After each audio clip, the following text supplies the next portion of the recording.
Takže já vás vítám u dalšího videjka, tady máme jedno video, to si pošupněm sem.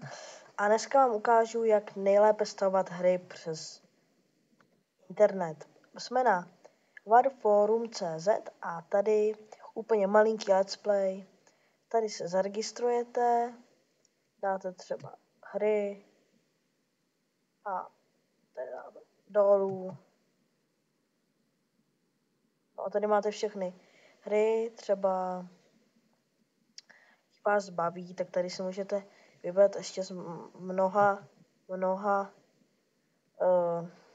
možností. Já jsem zaregistrovala na těch stránkách, ale samozřejmě prostě si tady můžete stáhnout takové hry, softwary, tady si můžete stáhnout music, třeba i seriály, pokud chcete si stáhnout, určitě teda tady. Takže warforum.cz. To vám teda doporučuji, určitě si to vlastně najděte, odkaz vám dám do videa, pod video a to by bylo teda pro dnešek všechno a čau.